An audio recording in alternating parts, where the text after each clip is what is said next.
সংবিধান নতুন করে লেখার বিষয়ে আপনার বিশ্লেষণ কি? সংবিধান নতুন করে লিখতে কোনো আপত্তি নাই।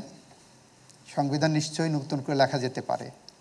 অ্যাট দি সেম টাইম আমাদের যে সংবিধান আছে, এই সংবিধান ১৯৭১ সালের মহান মুক্তিযুদ্ধের মধ্য দিয়ে বাংলাদেশের অগণিত অসংখ্য শহীদের রক্তের বিনিময়ে অর্জিত এই সংবিধান, ৭২-এর সংবিধান, এখনও আমি বিশ্বাস করি one of the best constitutions of the world, যেখানে ফান্ডামেন্টাল রাইটস চ্যাপ্টারটাকে এমনভাবে সাজানো হয়েছে যে মৌলিক অধিকারটাকে, নাগরিকের মৌলিক অধিকার নিশ্চিত করার জন্য ১৯৪৮ সালের জাতিসংঘের মানবাধিকারের সার্বজনীন ঘোষণার civil and political rights chapter, যেটা সেই চ্যাপ্টারকে সন্নিবেশিত করে মানুষের অধিকার নিশ্চিত করার একটা ব্যবস্থা করা হয়েছে।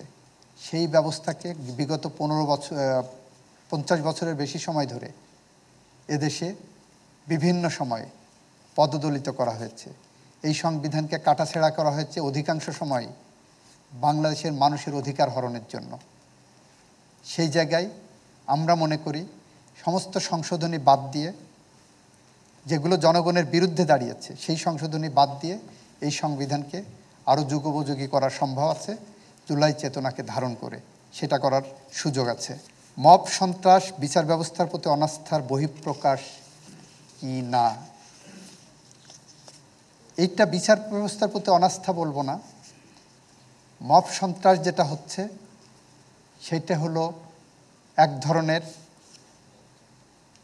ক্রোধ, 17 বছরে মানুষের মধ্যে পুষে রাখা ক্রোধ, 17 বছরে স্বজন হারানোর ক্রোধ, 17 বছরে 4500-এর বেশি গণতান্ত্রিক যোদ্ধাদের ক্রসফায়ার হত্যাকাণ্ডের ক্রোধ, 17 বছরে 700-র বেশি মানুষকে গুম করার ক্রোধ, 17 বছরে 60 লক্ষের বেশি মানুষের বিরুদ্ধে মিথ্যা গায়েবী মামলা করে আদালত প্রাঙ্গণে দাঁড় করানোর ক্রোধ। এই ক্রোধ আমরা কখনোই কামনা করি না। এই ক্রোধ অপ্রত্যাশিত। এই ক্রোধ নিয়ন্ত্রণ করতে হবে। এই ক্রোধ জুলাই বিপ্লবের সাথে যায় না।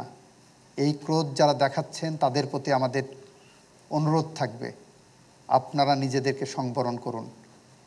একটি গণতান্ত্রিক মূল্যবোধের বাংলাদেশ গড়ার জন্য জুলাই চেতনাকে ধারণ করে আপনারা এমন একটিভাবে এদের বিচারের দাবি তুলুন, যে বিচারের দাবি তুললে বিচার সংশ্লিষ্ট সকলেই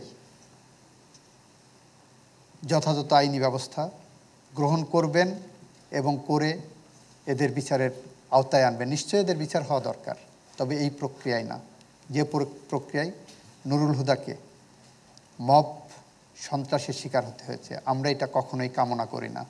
এটা আমাদের সমস্ত অর্জনকে ম্লান করতে পারে, ভুলুণ্ঠিত করতে পারে।